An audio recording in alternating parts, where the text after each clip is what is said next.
quiero decirte que me he portado bien, que no he tenido ningún amorío, ni pasatiempos, ni amantes, ni nada parecido, que amo a México con todo mi corazón, que adoro a Diego más que a mi propia vida, y que me he convertido en una persona seria.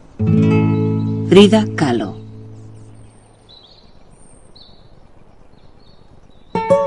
La extraordinaria belleza de la verdad. La vida y tiempos de Frida Kahlo.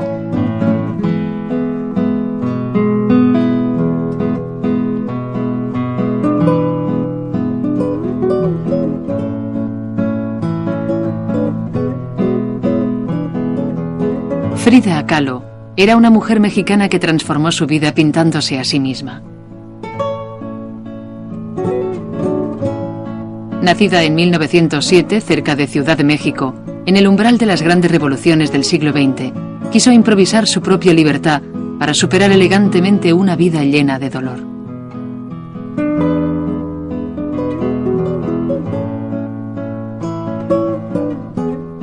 Inválida desde los 19 años a causa de un terrible accidente que le dejó graves secuelas, empezó a pintar durante su larga convalecencia y pasó el resto de su existencia plasmando sus experiencias en unas de las imágenes más luminosas y sorprendentes de la época. Tuvo innumerables amantes, hombres y mujeres indistintamente. Pero el gran amor de su vida fue el celebrado artista mexicano Diego Rivera. La complejidad y la dificultad de su relación dominó toda su madurez.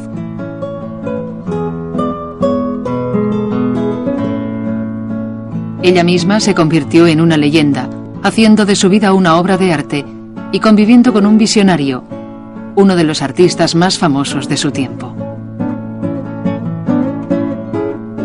Y además, irónicamente, sus pinturas permanecieron ignoradas durante su vida, una oscuridad que no le importaba. Ella decía que pintaba para sí misma, y en el proceso creó algunas de las imágenes más indelebles del siglo XX.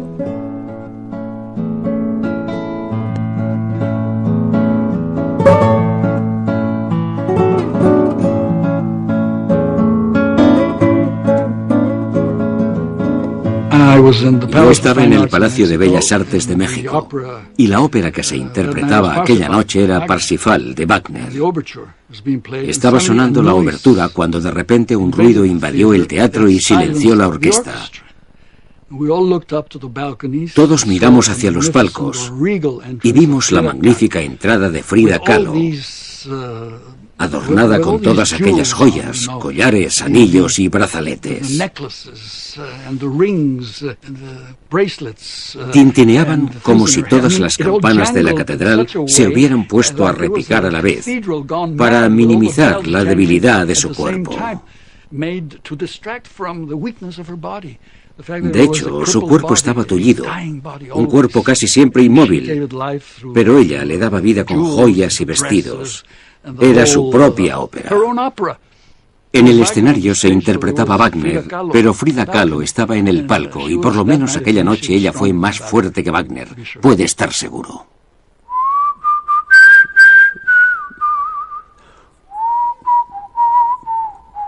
Estoy empezando a pintar, no porque me considere un artista o algo así, sino simplemente porque no tengo nada más que hacer.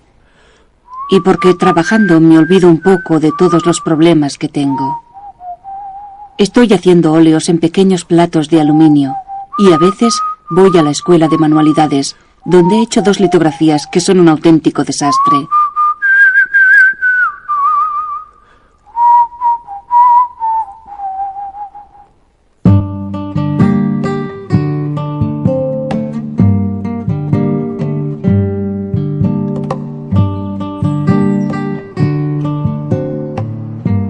En México se dice que nacer y morir en la misma casa es una bendición. Frida Kahlo nació en Coyoacán, fuera de Ciudad de México, en una casa azul construida por su padre. Ella quiso vivir allí durante el resto de su vida y allí murió 47 años más tarde. Su padre era un judío alemán refugiado y su madre una mestiza india de Oaxaca. Mestizaje es un término que significa mezcla, que significa impureza, significa una combinación de factores, de cosas que se funden y forman una expresión única. Frida Kahlo es una mestiza, tanto en términos de su etnia como de su cultura. Pero en la época que creció, el mestizaje no se refería a eso. Yo creo que el término que se utilizaba era mexicano. Cuando era niña, ella y su hermana pequeña, Cristina, se rebelaron contra su educación católica. Y ella misma molesta a la familia con sus bromas y travesuras. Cristina era además su mejor amiga, pero también se convirtió en su mayor rival. Su madre, Matilde Calderón, era una devota católica profundamente infeliz.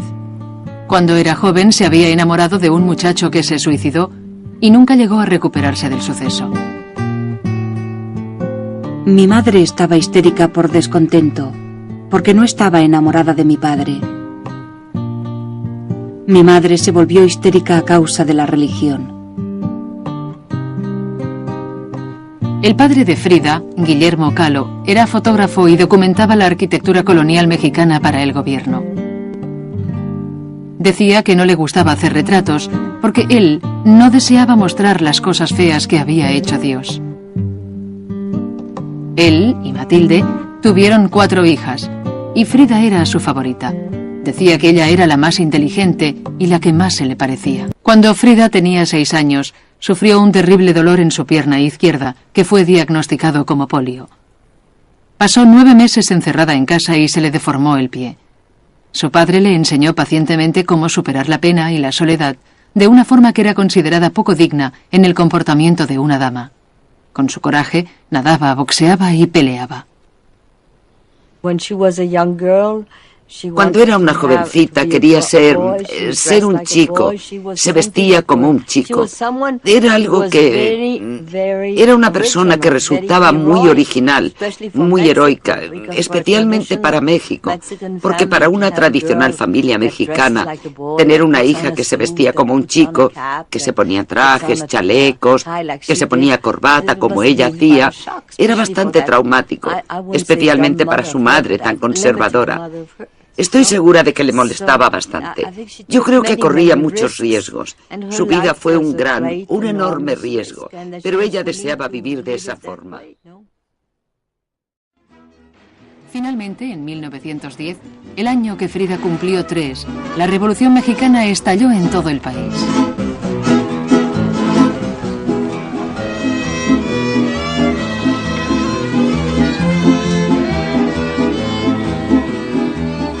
Al cabo de unos meses, Díaz fue enviado al exilio, pero la lucha continuó durante 10 largos años entre ejércitos rabiosos y centurias de opresión. En las pequeñas ciudades, como Coyoacán, grupos de soldados raptaban a las mujeres, quemaban las casas y se mataban unos a otros, nunca seguros de quién era el enemigo.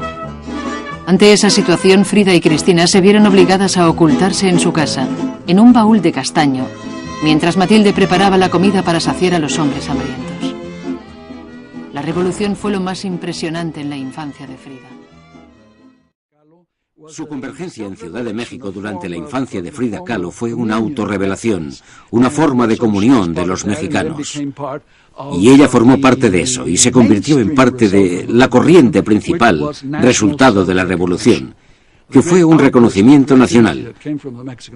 Surgió un gran movimiento creativo de la Revolución Mexicana en pinturas, en películas, en literatura, en filosofía, en todos los aspectos de la vida y el pensamiento. Y ella se encontró en medio de esa vorágine en la que estaba inmersa la nación y halló lo que buscaba.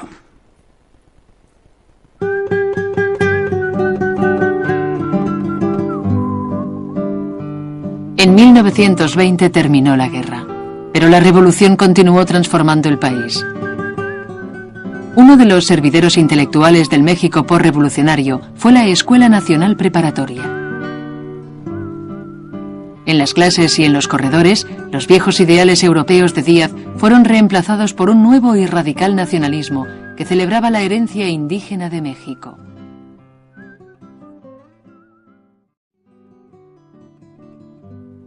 En 1922, Frida se convirtió en una de las primeras mujeres estudiantes de la preparatoria. A la edad de 15 años, de repente se vio envuelta en los rigores y las pasiones de la mejor escuela secundaria de México. Aprendió a leer en 3 idiomas, se enamoró de Whitman y Da Vinci y soñó con ser médico. Frida y sus amigos, una pandilla compuesta mayormente por chicos que se llamaban a sí mismos los cachuchas, llenaban los pasillos de pesados argumentos sobre Marx y la religión, Hegel y Kant. No soportaban el aburrimiento y una vez hasta llevaron un burro a la clase de una profesora conservadora. Incluso prendieron fuego al andamio de los pintores que estaban decorando las paredes de la escuela. La escuela había sido elegida como el lugar perfecto para un ambicioso experimento postrevolucionario en la educación pública. El plan era cubrir las paredes de los edificios públicos con grandes pinturas murales que relataran la reciente nueva historia del país. Los murales narraban las tradiciones y la mitología india, la conquista hispánica, las maravillas de la industrialización y el levantamiento de la clase obrera. Se contrató a los pintores más prometedores de México, hombres jóvenes que deseaban dejar atrás las tradiciones europeas y hallar una nueva y auténtica voz mexicana. Siguiendo el espíritu de su obra, aceptaron cobrar por metros cuadrados el salario de los obreros y se construyeron como el Sindicato Revolucionario de Obreros Técnicos, Pintores y Escultores. El miembro más prominente del sindicato era Diego Rivera. Frida estaba fascinada por Diego. Empezó a gastarle bromas, a molestar a sus modelos y amigas y a robarle la comida de su fiambrera.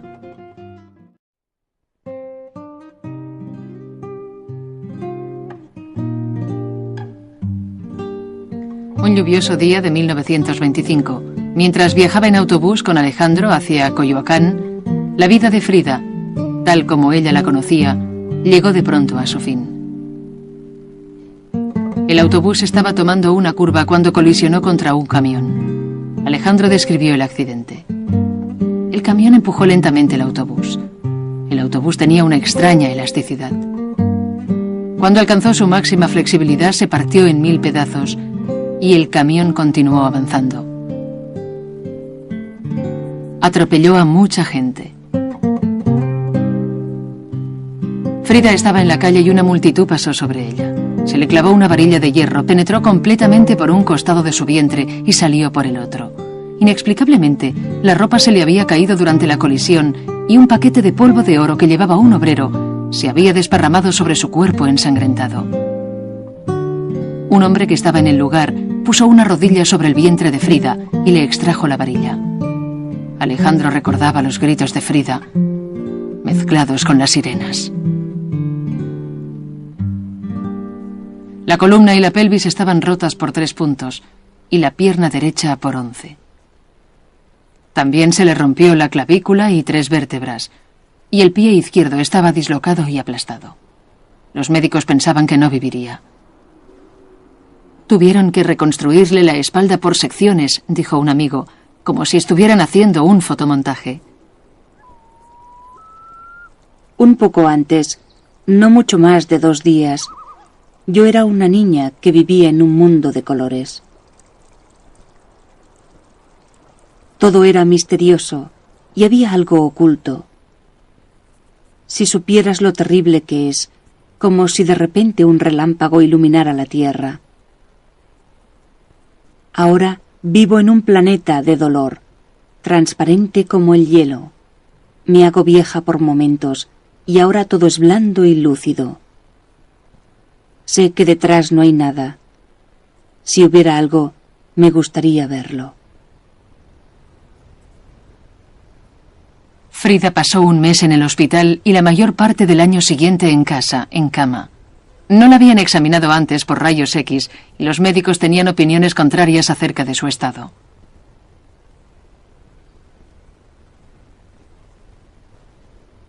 Todavía no estoy bien, Ya no hablo de nada con nadie. Y además de la propia enfermedad, eso me duele mucho. No puedes imaginar la desesperanza que sientes en este estado. Cada noche sueño en esta habitación donde duermo y siempre le doy vueltas y vueltas a mi cabeza. No sé cómo desechar esa imagen.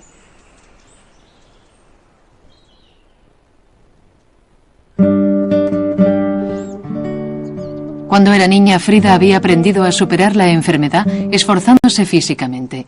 Ahora, obligada a permanecer inmóvil, necesitaba una nueva forma de actividad. Sin prestar demasiada atención, empecé a pintar. Mi obsesión era empezar de nuevo, pintar las cosas que veía con mis propios ojos y nada más. Como el accidente había cambiado mi camino, muchas cosas me privaban de cumplir los deseos que cualquiera consideraría normales. Y para mí, nada me parecía más normal que pintar lo que no podía conseguir. Tenía un espejo en la cama y podía mirarse en él. Pintaba a otros, pero su personaje principal era ella misma. Estaba invadida por sí misma. Estaba invadida por su enfermedad y lo que pintaba era a sí misma. Con 21 años, Frida estaba casi recuperada. Aunque sus heridas continuaron atormentándola el resto de su vida, estaba lo suficientemente bien para dejar el confinamiento en la Casa Azul y unirse a la excitación y la vitalidad de la ciudad. La ciudad era moderna. No un lugar moderno, sino la modernidad misma. Si vivías allí, si vivías en Ciudad de México, eras diferente, porque el resto del país estaba tan oprimido por la tradición, las costumbres y los prejuicios, que la vida era imposible. Frida se relacionó entonces con una incoherente comunidad de socialistas, marxistas, comunistas, antiimperialistas, líderes estudiantiles y exiliados políticos. En su compañía, Frida redescubrió el placer de debatir acaloradamente de la música, el baile, el tequila y los líos amorosos. En una alocada fiesta nocturna, Frida volvió a fijarse en Diego Rivera.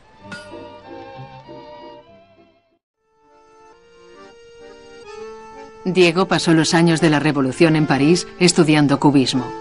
Se convirtió en un exitoso pintor cubista y era muy respetado por sus famosos colegas, incluyendo a Picasso. Cuando en 1921 regresó a México, la revolución había terminado y el proyecto del mural se había abandonado. Restableció sus relaciones uniéndose al Partido Comunista Mexicano y rápidamente se convirtió en el más prominente pintor de murales. Trabajaba incansablemente. Su gran figura podía verse día y noche en los andamios de toda la ciudad.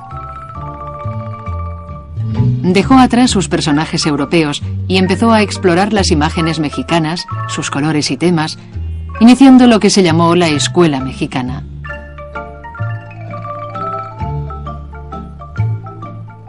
En la época que Diego conoció a Frida, en 1928, había estado casado 2 veces, tenía 3 hijos e innumerables amoríos.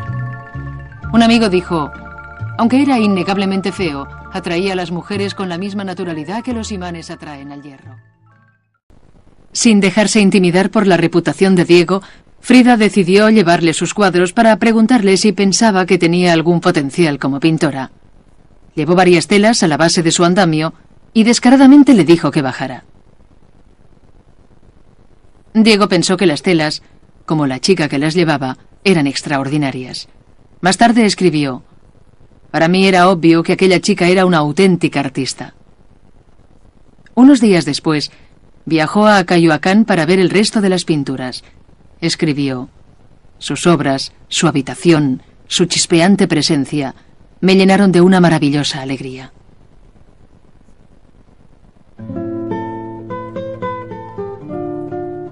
Frida y Diego eran una pareja inverosímil.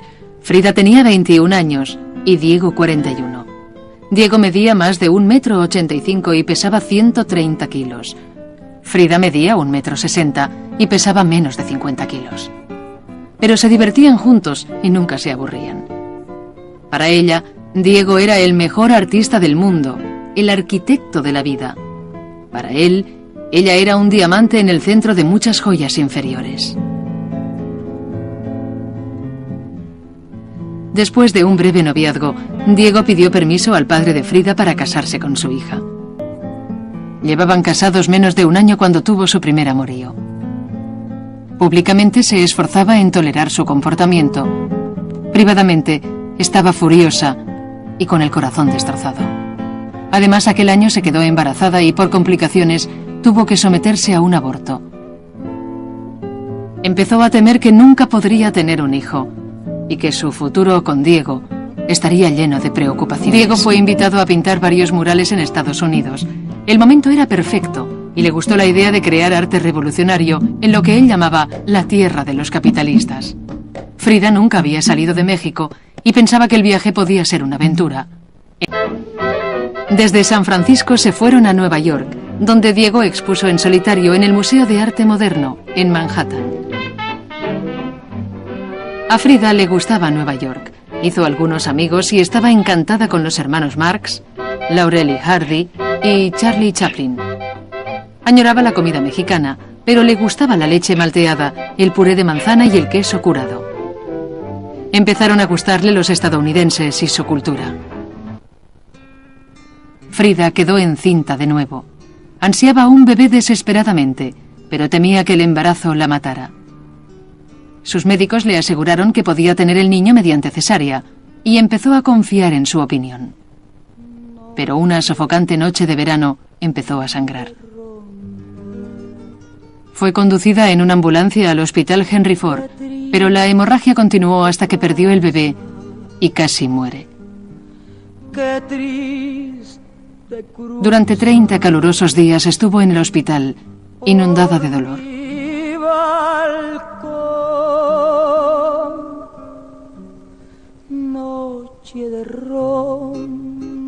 Finalmente pidió lápiz y papel y descubrió que podía dibujar su angustia y la pintó. Diego dijo: ninguna mujer había representado tal poesía agonizante en una tela como la que Frida hizo en Detroit. Frida halla una forma de pintar el dolor, de mostrar su dolor a través de su pintura, de permitirnos ver el dolor. Y haciéndolo refleja el dolor del mundo, de aquellos que no pueden hablar de su dolor. Creo que es un aspecto muy importante de su vida y su obra.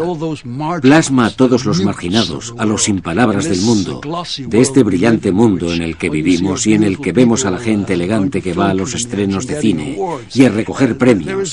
A esa mujer que está rota por dentro, que está tan enferma, que no tiene un físico bello, que no tiene una belleza exterior que mostrar, pero cuyo interior es bello.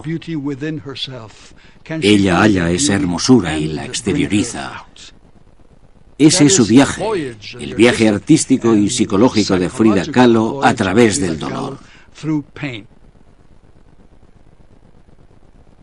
Frida y Diego pasaron casi 4 años en Estados Unidos. Ella sentía una gran nostalgia y empezó a llenar las paredes de las habitaciones de los hoteles con carteles de arte folclórico mexicano y recortes de periódico. Finalmente le dijo a su esposo que era hora de regresar a casa. Diego no quería marcharse. Disfrutaba de su fama en Estados Unidos y creía, como dijo, que la revolución mundial tendría lugar en un país industrializado. Le dijo a ella que debía sacrificar sus deseos por la causa. Frida pensó que estaba chiflado. Discutieron duramente de lo que había que hacer, pero Diego se había quedado sin dinero y al final ganó Frida. Un grupo de amigos les pagó los pasajes en un vapor y embarcaron hacia México. A pesar del encargo de 2 nuevos murales, Diego vivía miserablemente en México y culpaba de todo a Frida. A los pocos meses se enamoró de otra mujer. En épocas pasadas, Frida se protegía a sí misma del dolor que le producían las infidelidades, creyendo que aquellas mujeres eran indignas de ella y de Diego. Esta vez fue imposible. Diego tenía una relación amorosa con su hermana Cristina. Nunca había sufrido tanto y no creía que pudiera sentir tanto dolor. Ella era la hermana que yo más quería y tú sabes lo que Diego significaba para mí en todos los sentidos. Él vivía una vida plena sin el estúpido vacío de la mía, pero nunca pensé que lo fuera todo para mí y que para él yo solo he sido poco más que un trasto. Ahora veo que no soy más que una muchacha decepcionada y enamorada de un hombre que la ha abandonado. Se cortó el cabello muy corto y dejó de llevar las ropas mexicanas que le gustaban a Diego. Ya no tenía que estar atractiva para él. Compró un pequeño apartamento en el centro de Ciudad de México y se mudó con su monito. Mi situación me parece ridícula. He desperdiciado mis mejores años siendo mantenida por un hombre sin hacer nada, pero creo que lo hice para ayudarle y en su propio beneficio. Después de 6 años, su respuesta es que la fidelidad es una virtud burguesa y que existe solo para explotar a la gente y obtener unas ganancias económicas. Empezó una nueva pintura, ilustrando no solamente su dolor, sino el de una mujer que había visto en un periódico. También decidió que si la fidelidad era una virtud burguesa, tampoco quería practicarla. Empezó a tener amantes, algunos ocasionales, pero otros más serios, normalmente hombres, pero a veces mujeres. Mi niño, cuánto me gustaría ver lo que haces ahora, lo que estás pintando, poder estar contigo y dormir contigo en nuestro pequeño dormitorio del puente. Añoro tu risa, tu voz, tus manos pequeñas, tus ojos, incluso tus rabietas. Todo, todo lo tuyo. Tú eres mi vida y nada ni nadie puede sustituirte.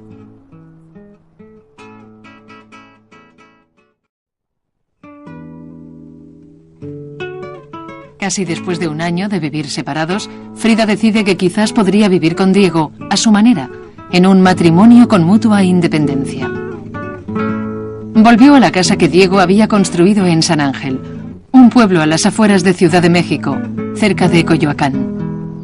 Era un diseño moderno con 2 edificios, uno grande y rosa para él y uno pequeño y azul para ella, conectados por un puente en la planta de arriba que Frida podía cerrar desde su lado. Sus vidas transcurrieron durante un tiempo rutinariamente. Frida se reconcilió con su hermana y pasaba mucho tiempo con su sobrina y su sobrino. Aunque el dolor de la columna y el pie era a veces insoportable, paseaba por el campo con los amigos, iba al cine y salía a bailar. «Íbamos a bailar muy a menudo», escribió Noguchi. Era su pasión. Le gustaba hacer todo aquello que no podía. Llevo otra vez mi loco vestido mexicano. Me ha crecido el cabello y estoy más delgada que nunca. Mi carácter no ha cambiado. Soy tan perezosa como siempre, sin entusiasmo por nada. Bastante estúpida y muy sentimental. A veces pienso que es porque estoy enferma, pero sé que solo es un buen pretexto. En Ciudad de México se puso de moda el comunismo de una forma que revigorizaba las reformas de la revolución. Y la casa de Frida y Diego se convirtió en refugio para la inteligencia internacional que pensaba que México podía seguir los pasos de Rusia. La mayoría de la comunidad de artistas de Ciudad de México soñaba con un resultado similar para su país y apoyaba apasionadamente a los bolcheviques rusos. Frida era una excepción. Motivada por un personal sentido de la justicia, se involucró con los legalistas españoles contra Franco, porque creía que su causa era, como dijo, la esperanza más fuerte y más viva del mundo contra el fascismo. En 1936, Joseph Stalin consolidó su poder en Rusia y envió al exilio a su rival, León Trotsky. Los grupos comunistas de todo el mundo estaban violentamente divididos en sus lealtades. Diego era seguidor de Trotsky, separándose de la principal corriente comunista de México.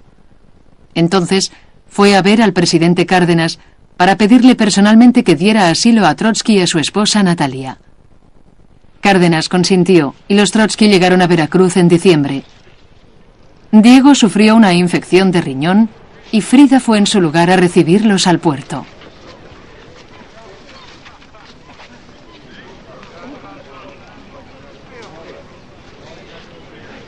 Llevó a los Trotsky a la Casa Azul de Coyoacán, donde vivieron, sin pagar renta, vigilados las 24 horas del día durante los siguientes 2 años.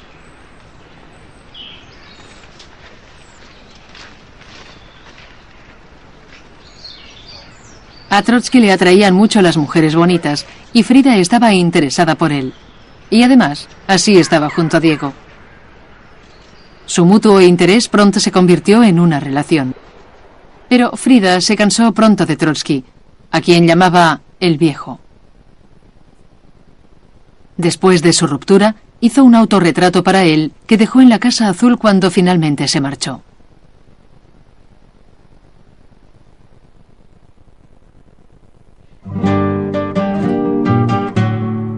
He pasado mi vida hasta ahora amando a Diego y siendo una inútil respecto al trabajo, pero ahora continúo queriendo a Diego y lo que es más, he empezado a pintar monos, en serio. A principios de 1938, a petición de Diego, Frida envía 4 pinturas a un grupo que expone en Ciudad de México y por primera vez su trabajo empieza a llamar la atención. «Es una pintura excelente», escribió un crítico, «de gran originalidad, una de las artistas mexicanas más interesantes que conozco. Sus obras no desmerecen al lado de los cuadros de Orozco y Rivera. En cierta forma son más mexicanas que las suyas». En primavera, André Breton llega a México. Conocido en Francia como el Papa del Surrealismo, Breton era la figura central del movimiento de vanguardia más avanzado de la época. Él y sus colegas, Salvador Dalí, René Magritte y otros, exploraban las nuevas teorías del subconsciente de Sigmund Freud.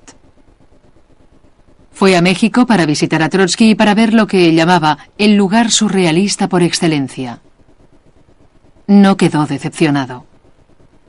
En México encontró realidad para ser surrealista, y las obras de Frida Kahlo, que eran un chorro espontáneo de puro surrealismo. Ella descubrió algo que los latinoamericanos conocen muy bien, y es que vivimos con el surrealismo mucho antes de que los franceses lo codificaran en 1920, después de la Primera Guerra Mundial.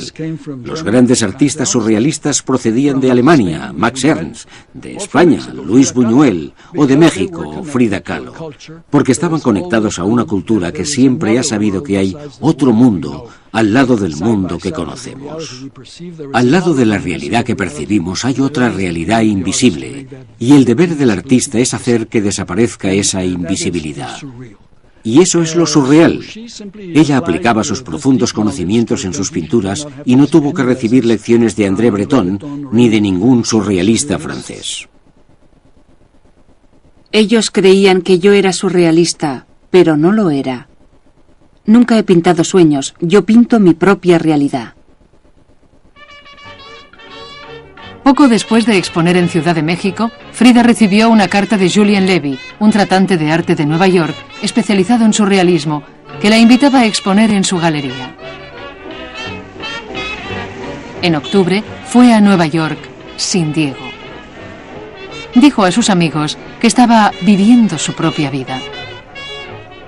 Fue tratada con respeto y cariño, no como la esposa del gran Rivera, sino como una pintora por derecho propio.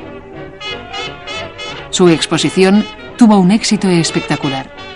Georgia O'Keeffe estaba allí, como los reporteros de la revista Time, del The New York Times y de Vogue. Time se refirió al evento como el revuelo de la semana en Manhattan, y se vendieron la mitad de los cuadros. En invierno viajó a París, donde Breton la invitó a exponer su obra. A los 3 meses empezó a sentir nostalgia de México y la desagradable atmósfera de Francia que anunciaba la guerra no contribuía a animarla. Además, descubrió enseguida que Breton no había conseguido preparar su exposición, los cuadros estaban aún en la aduana y nunca se había concertado nada con ninguna galería.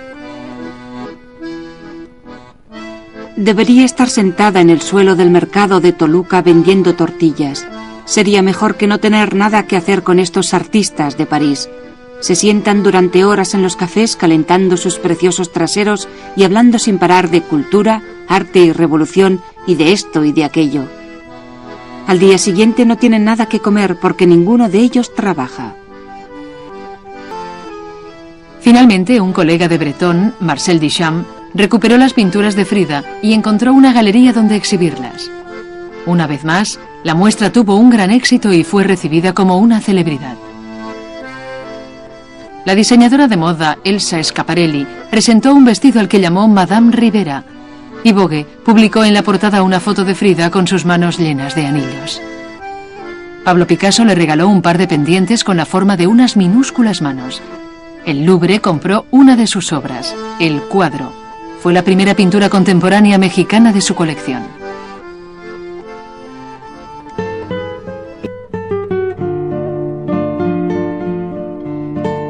Frida regresó a México en abril de 1939. Con 32 años, era la celebridad de la vanguardia del mundo del arte y una mujer realizada que había viajado de Nueva York a París sin su esposo. Durante su ausencia, Diego también disfrutó de su independencia y a su vuelta se encontró con que su relación se había desintegrado una vez más. A mediados de verano, se marchó de su estudio de San Ángel y volvió a la Casa Azul de Coyoacán.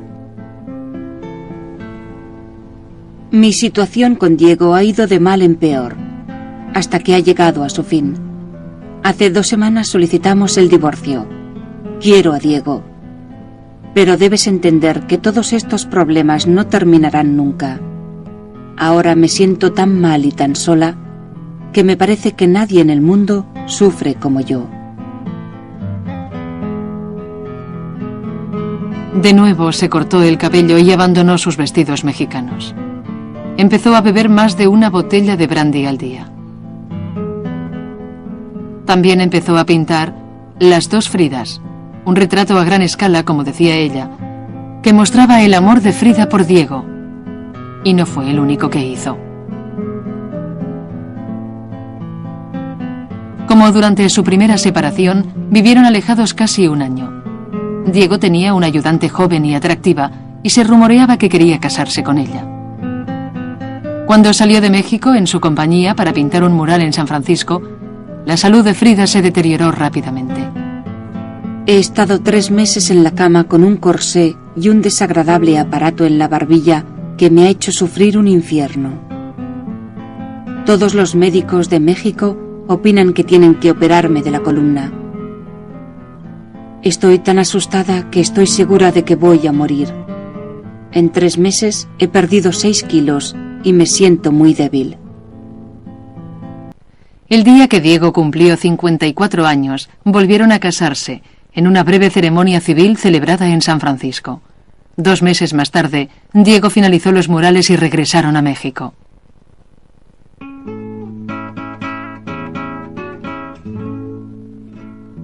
El matrimonio funciona bien.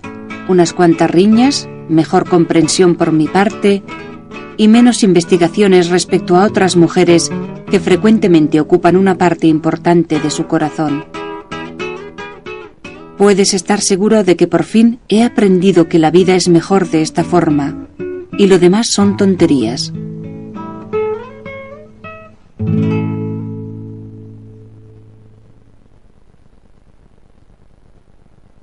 En 1943, Frida fue invitada a impartir clases en la nueva Escuela Pública Experimental de Pintura y Escultura de Ciudad de México, llamada La Esmeralda. En aquella época, en las escuelas de arte, los alumnos se sentaban en las aulas y copiaban arte clásico. La Esmeralda rechazaba esos métodos tradicionales de enseñanza, pero las clases de Frida iban más lejos, ofreciendo a sus alumnos una forma totalmente nueva de ver el mundo. A Frida le resultaba demasiado difícil desplazarse a la ciudad y pidió a sus alumnos que fueran ellos a Coyoacán. La mayoría dejó de acudir enseguida, pero 4 de ellos continuaron yendo cada día y siguieron asistiendo a sus clases durante años. Les apodaban los Fridos.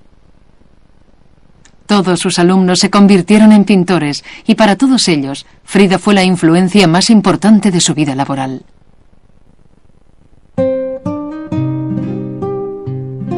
Si me sintiera mejor de salud, podría decir que soy feliz.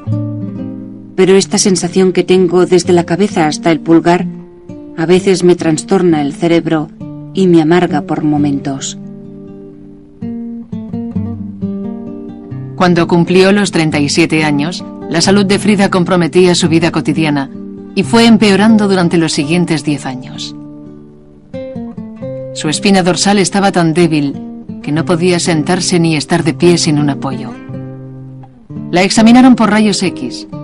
Le hicieron transfusiones de sangre y punciones lumbares. Finalmente le pusieron un corsé metálico. El corsé era el primero de los 28 que tuvo que llevar, la mayoría de ellos de yeso. Ella los llamaba castigos. Pasó todo el año 1950 en el Hospital Inglés de Ciudad de México, sufriendo dolor de cabeza, fiebre, infecciones y gangrena en el pie. Empezó a tomar morfina para el dolor y se hizo adicta a los analgésicos, algo que nunca consiguió superar. Temía estar sola y pedía a la gente que le hiciera compañía. También se volvió una ardiente comunista por primera vez. Empezó un retrato de Stalin y colgó una foto de Mao sobre su cama. Para ella, el comunismo se había confundido con comunidad y creía que podía protegerla de su soledad.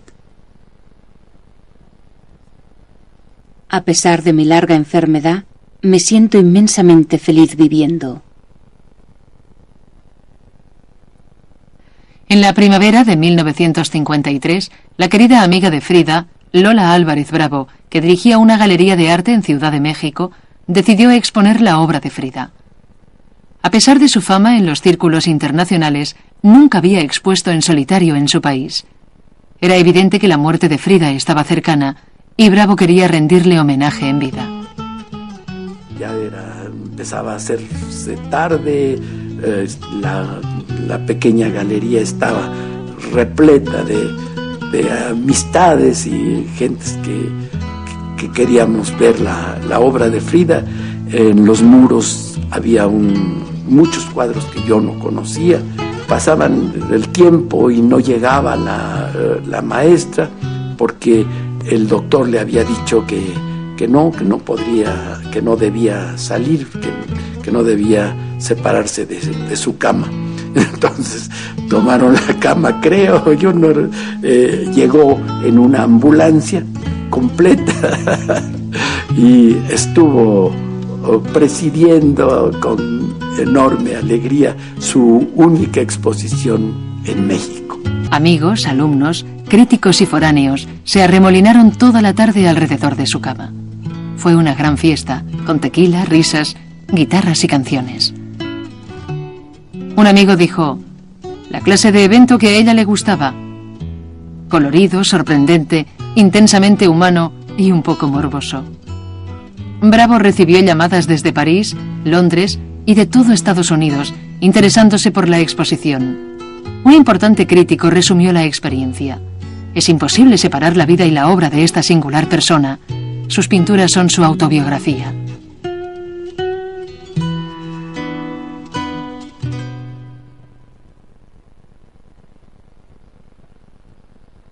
Dos meses más tarde, los médicos de Frida decidieron que debían amputarle la pierna derecha. Diego dijo, va a morir. Van a matarla. La noche anterior a la intervención, escribió su enfermera, había un gran silencio. No decíamos una sola palabra. Todos los días siguientes a la operación estábamos en silencio. Solo silencio. Después de la intervención, Frida habló poco. Estaba echada o sentada cerca de la gran ventana de su dormitorio y observaba las palomas, las ramas de los árboles y la fuente del jardín. Su última pintura fue un bodegón de rodajas de sandía. 8 días antes de morir, firmó con su nombre, la fecha y el lugar, Coyoacán, México. Luego escribió sus palabras de despedida. Viva la vida.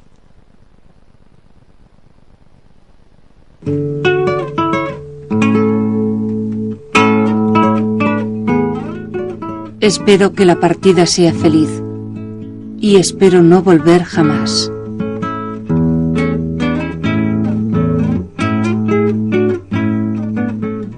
Frida Kahlo murió en su cama un martes, el 13 de julio de 1954. Tenía 47 años. Sus amigos adornaron su cabello con flores y lazos y le pusieron sus anillos y sus collares. La gente desfiló ante su cama todo el día para presentarle sus respetos. Un amigo dijo: Diego ha envejecido en unas horas. Está pálido y demacrado. Cuando Frida murió, parecía un alma dividida en dos.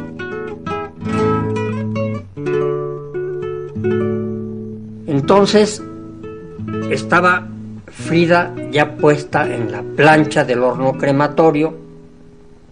Fue entrando la plancha al horno crematorio y empezó a arder el cuerpo de Frida.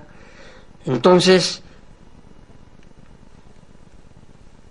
mientras estuvo incinerándose el cuerpo de Frida, nosotros continuamos cantando.